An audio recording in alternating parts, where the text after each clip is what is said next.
She called me boring. Predictable.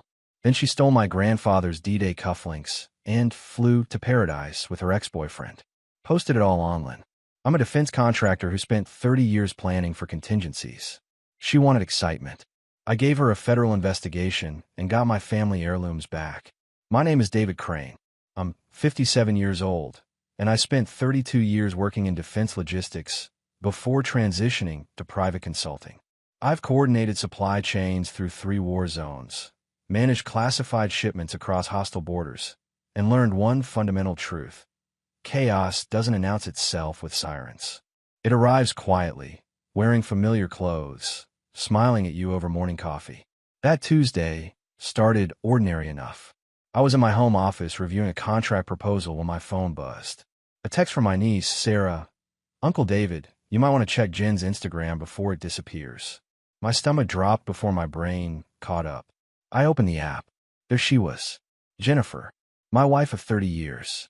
Poolside at some Bahamas resort I definitely hadn't paid for, wearing a white bikini I'd never seen. Her head rested on the shoulder of a man whose face I recognized immediately. Ryan Mitchell. Her college boyfriend. The one she'd called the biggest waste of my 20s at our 20th anniversary dinner. His sunglasses sat perched on her head like they belonged there. Her left hand, the one still wearing the wedding ring I'd saved 3 months to buy, held a blue cocktail. They were both laughing. The caption read, "Never settle for less than you deserve." I sat there for what felt like an hour, but was probably 90 seconds. The coffee in my mug went cold. Something inside me went colder. I didn't throw the phone. Didn't curse. Didn't call her. I just smiled, the way you smile when a contractor finally shows you the faulty wiring you knew was there all along. Then I opened my laptop. See, Jennifer always called me predictable. Boring even. Said I was too methodical, too careful, too obsessed with contingency plans. She wanted spontaneity, adventure, passion. What she forgot was that methodical men don't panic. We pivot.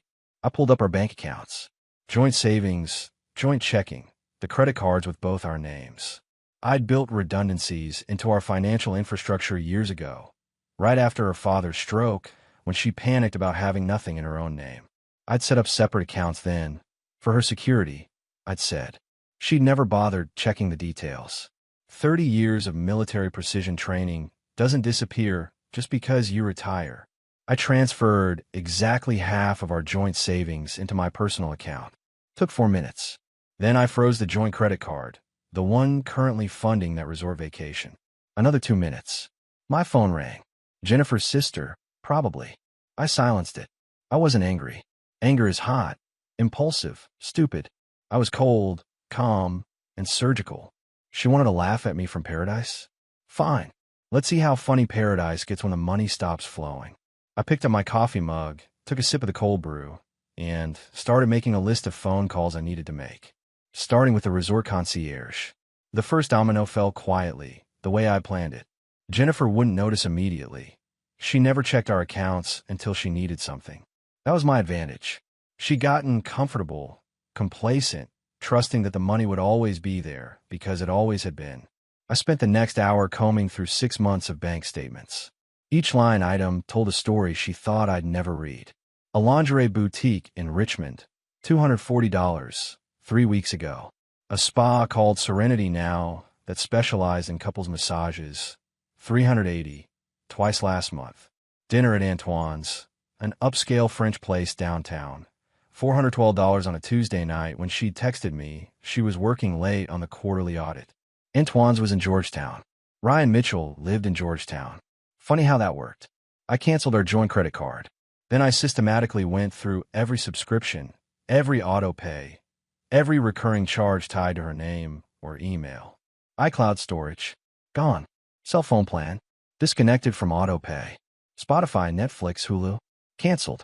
I left exactly one thing active, the car insurance. When that lapsed and the DMV sent her a registration violation notice, she'd need to handle it herself.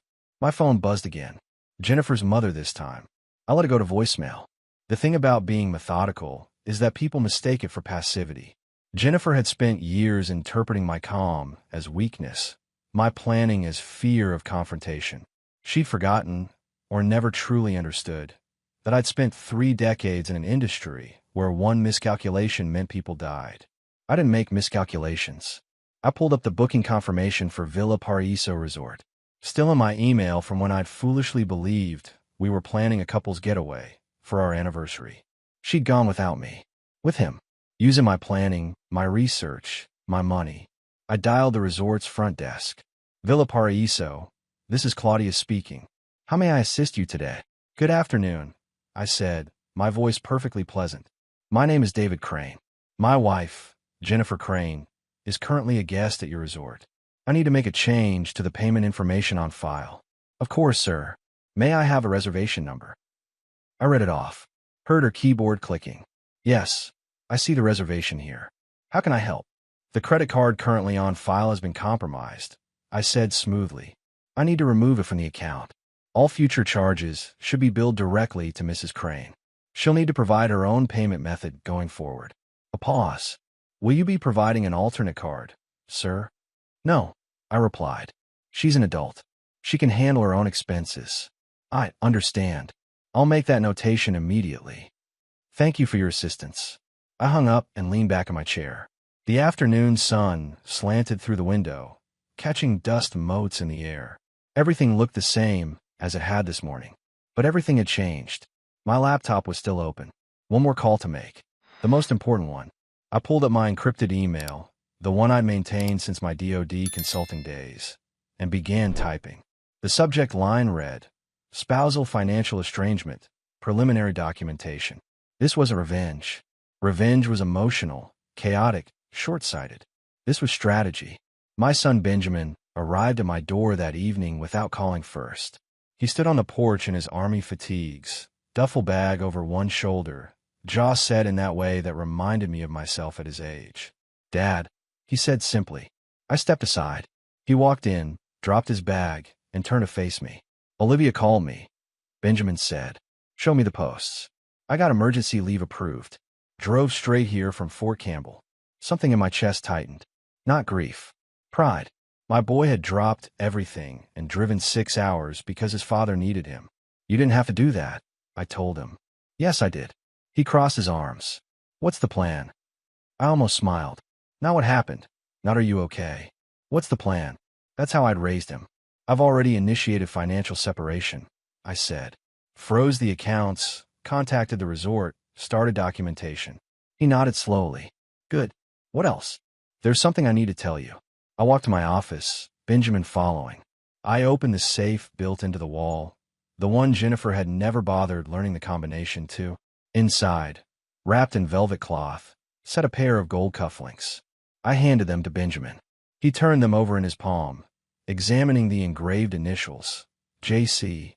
These belong to your great-grandfather, I said. He wore them at Normandy, carried them through France and Germany. My grandfather gave them to me before he died.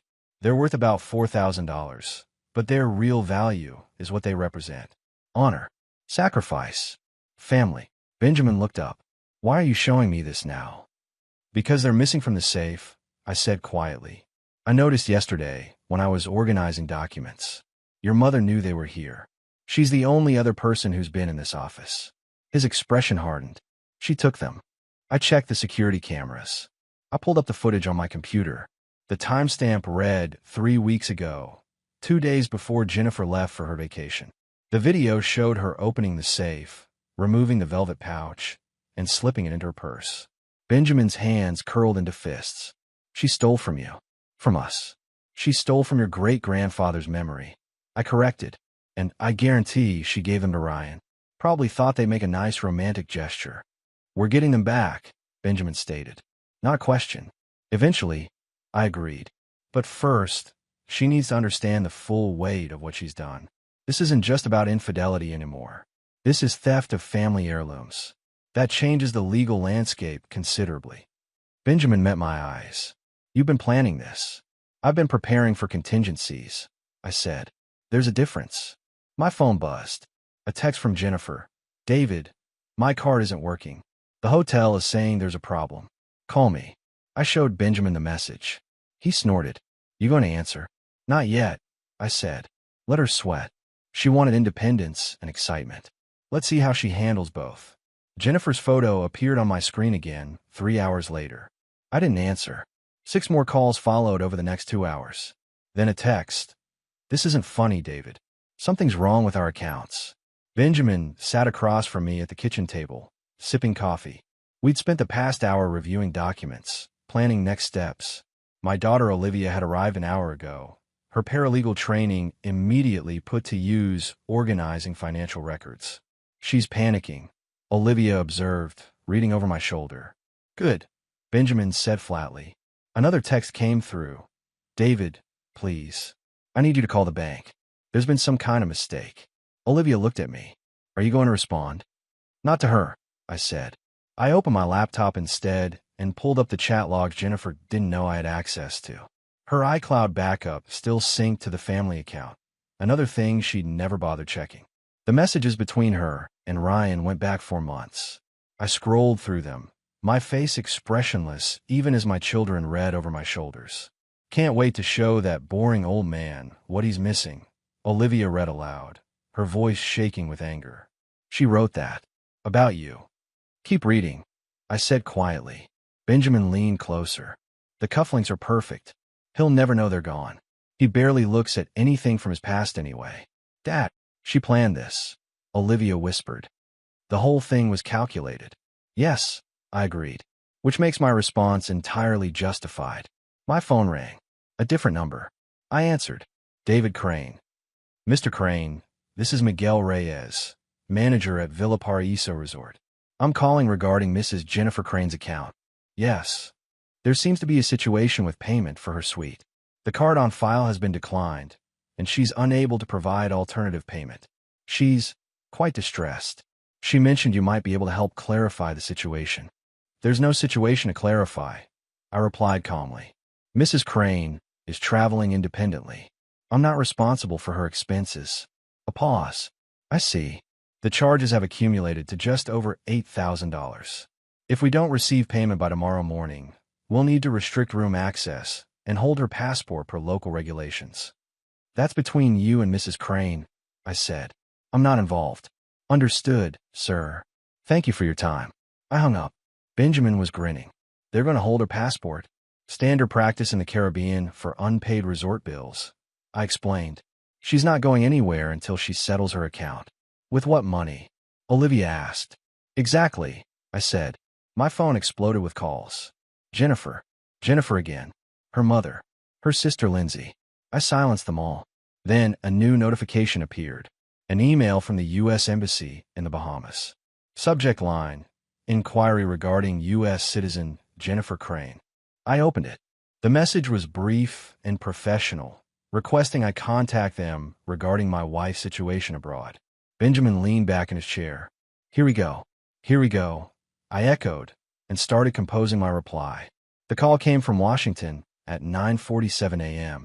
I was in my office, Benjamin reviewing security footage on one monitor, while Olivia cross-referenced credit card statements on another. We'd built a war room in 72 hours. Mr. David Crane? The voice was male, professional, with that particular cadence that screamed federal employee. Speaking, I replied.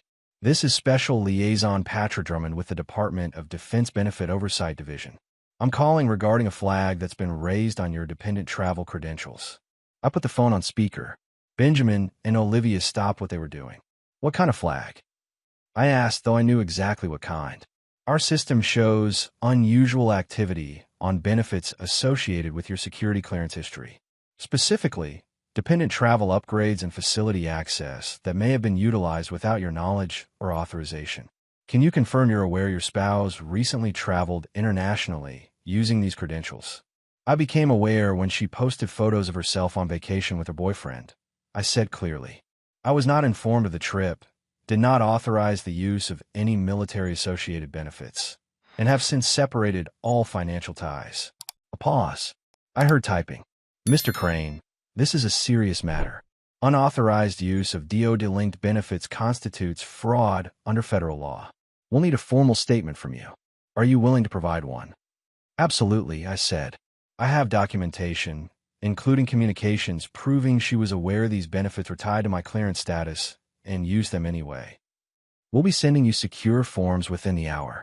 Mr. Crane, I need to inform you that your wife's travel status may be restricted pending investigation.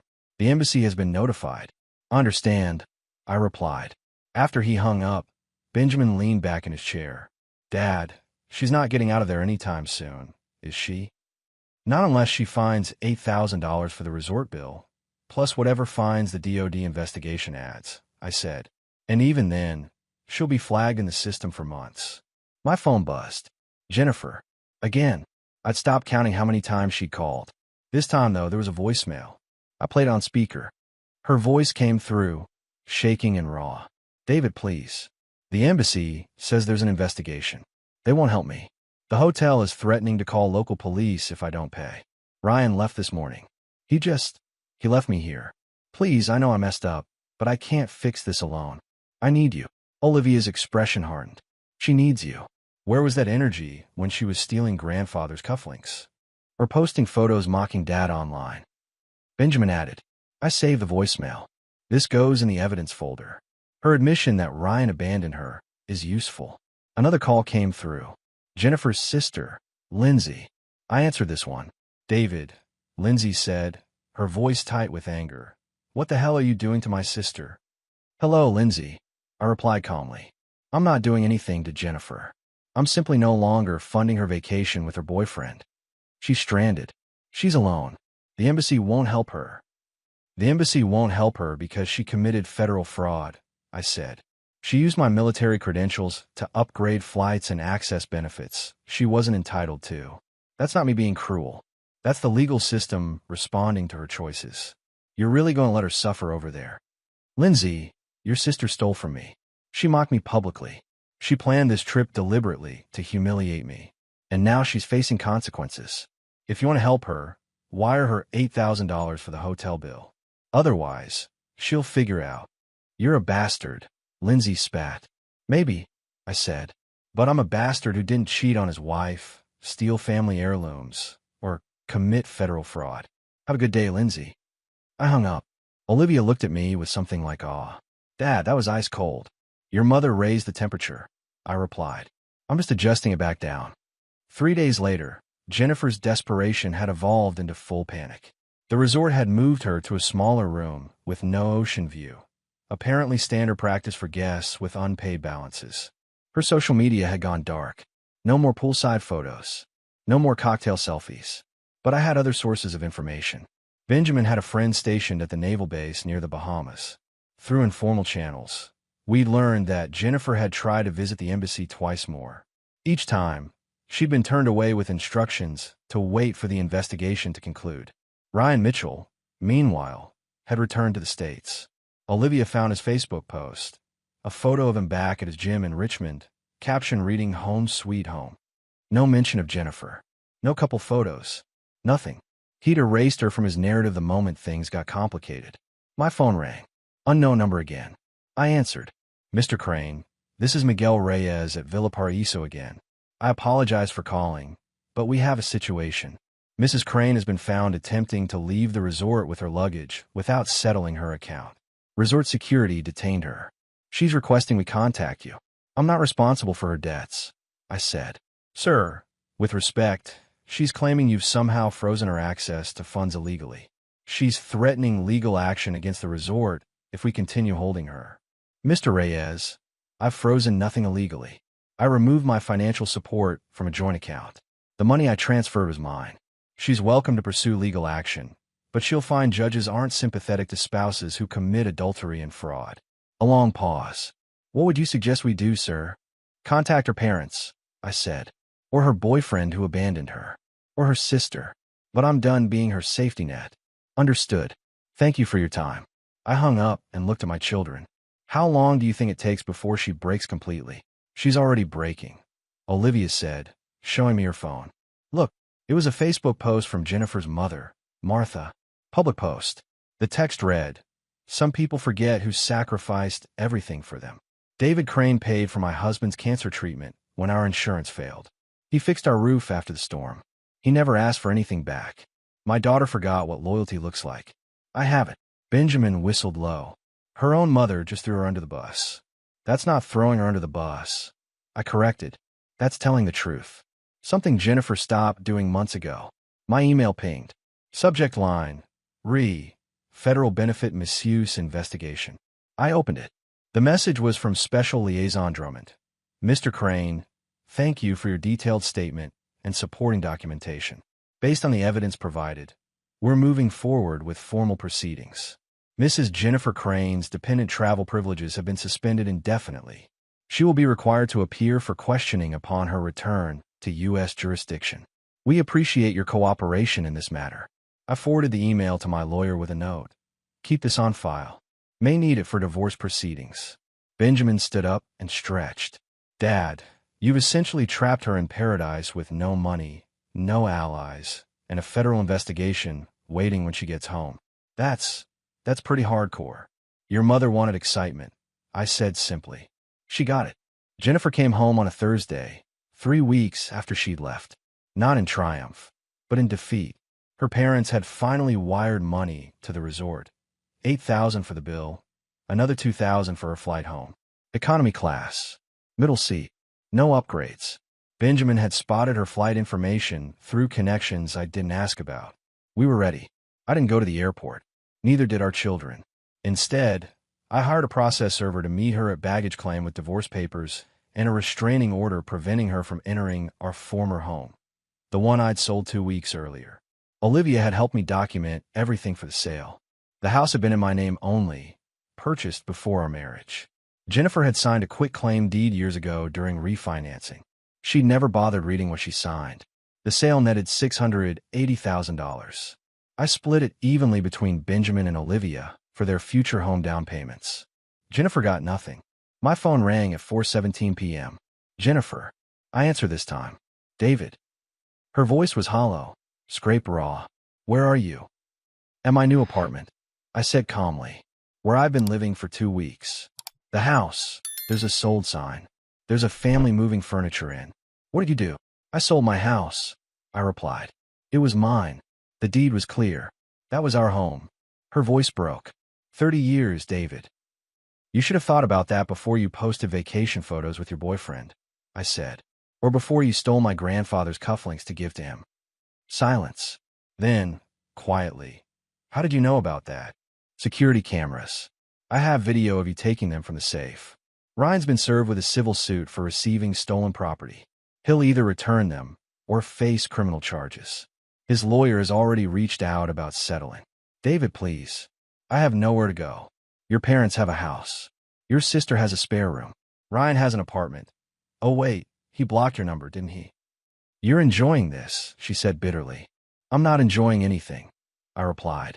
I'm simply no longer your solution to problems you created. Jennifer, you're being served with divorce papers. The grounds are adultery and fraud. I have documentation of everything. The affair, the stolen heirlooms, the federal benefit misuse. My lawyer estimates this will be finalized in 90 days. You should get your own attorney. With what money? She screamed. You took everything. I took what was mine. I corrected. The joint accounts were split legally. The house was mine. The benefits you abused were mine. You still have your car, your personal belongings, and whatever Ryan bought you before he realized you were a liability. I hate you, she whispered. That's fine, I said. But you'll hate me from a distance. The restraining order is active. Don't contact me except through lawyers. Goodbye, Jennifer. I hung up and blocked her number. Benjamin walked into the living room of my new place. How'd she sound? Broken, I said. Good. He sat down across from me. Dad, I need to tell you something. Ryan's gym buddy contacted me. Ryan's telling people you fabricated the whole thing, that Mom was just on a girls' trip, and you went crazy. I smiled. Did he forget about the photos? The captions? The timestamps? Apparently he thinks people will believe him over evidence. Then he's dumber than I thought, I said. Olivia's already compiled everything into a digital folder. If Ryan wants to play that game, we'll make sure everyone in Richmond knows exactly what kind of man he is. My phone buzzed. A text from an unknown number. This is Ryan. We need to talk about those cufflinks. I showed Benjamin. He's scared, Benjamin observed. He should be. I replied, and started typing my response. Ryan Mitchell made the mistake of showing up at my new apartment 2 days later. I was expecting him. Benjamin had parked his truck down the street, just in case things got physical. I opened the door. Ryan stood there in expensive workout gear, trying to look intimidating. He was 6'2", muscular from years at the gym. I was 6 feet, lean from military discipline. Age and experience beat gym muscles every time. "David," he said, "we need to talk." "No, we don't," I replied. "You need to return stolen property. That's not a conversation. That's a legal obligation. Those cufflinks were a gift. Jenny gave them to me. Jennifer had no right to give them. They were family heirlooms held in trust. She stole them. You received stolen property. That's a felony in Virginia. Would you like to explain that to the police, or would you prefer to return them quietly?" His jaw tightened. "You're bluffing." I pulled out my phone and showed him the video footage. Jennifer opening the safe, removing the velvet pouch, closing it again. Timestamp clearly visible. "That's theft," I said. "Documented, dated, saved in 3 separate locations. My lawyer has already filed a civil suit.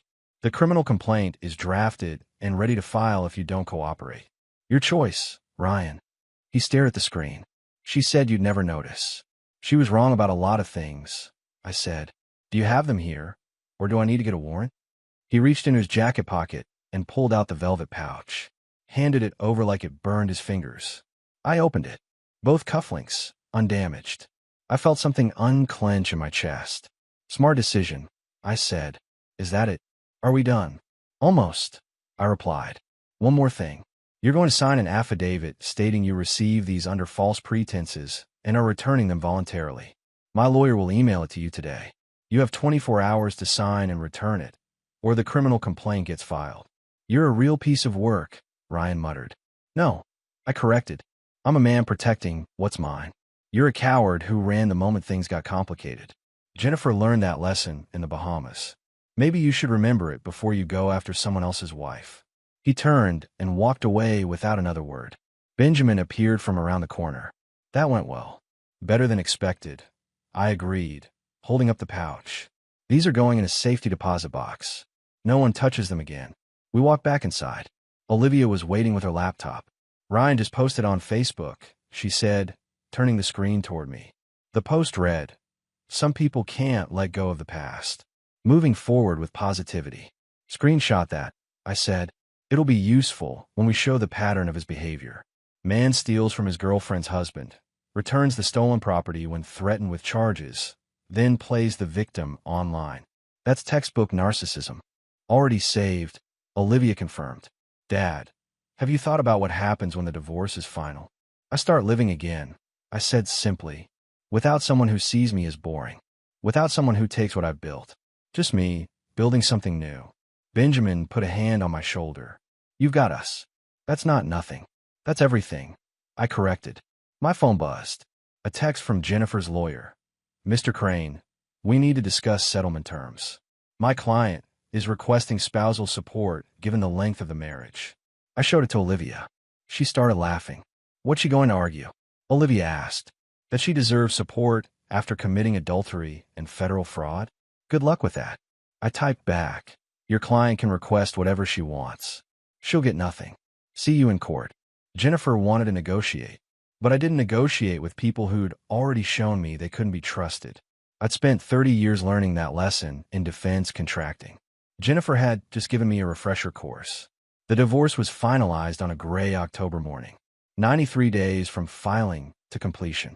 Judge Matthews hadn't minced words in his ruling. "This court finds clear evidence of adultery, fraud, and premeditated deception on the part of Mrs. Crane. She is entitled to nothing beyond her personal effects." Jennifer had sat stone-faced through the entire proceeding. Her lawyer barely put up a fight. I left the courthouse with Benjamin and Olivia. We didn't celebrate. This wasn't victory, it was closure. 2 weeks later, I received a call from Special Liaison Drummond. "Mr. Crane, the DOD investigation has concluded. Mrs. Crane pled guilty to misuse of dependent benefits. She's been fined $12,000 and placed on a federal watch list. She won't be able to use military facilities or benefits ever again." "Thank you for the update," I said. "Mr. Crane, off the record, you handled this better than most people would have. You documented everything, stayed calm, and let the system work. That takes discipline." "I had good teachers," I replied. What he didn't mention was that Jennifer had also lost her job. Her employer had quietly let her go after the federal conviction became public record. News traveled fast in small professional circles. I heard through mutual acquaintances that she was living in a studio apartment on the edge of town, working retail. Ryan had blocked her on everything. Her parents spoke to her, but relationships were strained. I felt nothing about it. Not satisfaction, not pity, just absence. My phone buzzed. A text from Sarah, my niece. Uncle David, I'm proud of you. Grammy would have been too. My grandmother had raised me after my parents died. She taught me that dignity wasn't about never falling. It was about how you stood back up. Jennifer had tried to knock me down. I'd stood up and walked away instead. I looked at the cufflinks on my dresser, back in their velvet case in a new safe. My grandfather's legacy, preserved. Benjamin would inherit them someday, then pass them to his own children. Some things were worth fighting for. Some people weren't. Jennifer had taught me to know the difference. Spring came early that year. I was on my back porch, watching my neighbor's kids play basketball, when Olivia pulled into the driveway. She wasn't alone. The woman with her was maybe 50, with kind eyes and gray streak hair, pulled into a loose bun. She wore jeans and a cardigan and carried a casserole dish. Dad, Olivia called. This is Dr. Andrea Sullivan. She works at the hospital with me, cardiology department. Andrea, this is my father, David. Andrea extended her hand. Olivia's told me a lot about you, Mr. Crane. All good things, I promise. Her smile was genuine. No agenda behind it. No calculation. Just warmth. Call me David, I said. And thank you for the casserole, though you didn't need to bring anything. Old habit, Andrea replied. My grandmother always said never show up empty-handed. We talked for an hour on that porch. Andrea was a widow.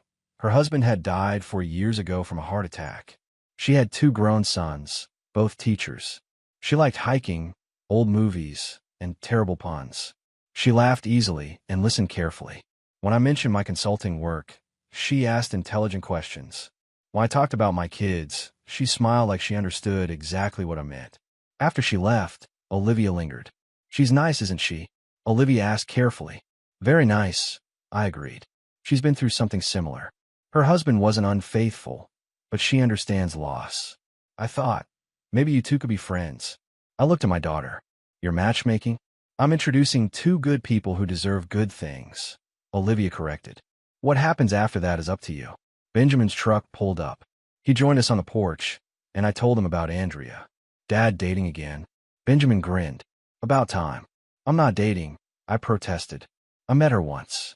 But you liked her, Olivia pressed. I thought about Andrea's laugh, the easy conversation, the lack of games or pretense. Yeah, I admitted. I did. Then call her, Benjamin said simply. So I did. We met for coffee the next week. Then dinner. Then a hike through Shenandoah. Andrea didn't need me to be exciting or spontaneous. She appreciated steady. She valued consistent. She saw methodical as a strength, not a flaw. 8 months after Jennifer posted those photos, I stood at a lookout point in the Blue Ridge Mountains with Andrea beside me. The valley stretched out below, endless and green. Beautiful, isn't it? Andrea said. It really is, I agreed. She took my hand. Not possessive, just present. Just there. I'd spent 30 years with someone who saw me as a safety net, a backup plan, a stable option while she looked for better. Andrea saw me as a choice, one she made every day, deliberately and happily. That was the difference between settling and choosing. Jennifer never understood that. Andrea did. And for the first time in years, I felt like I was exactly where I belonged.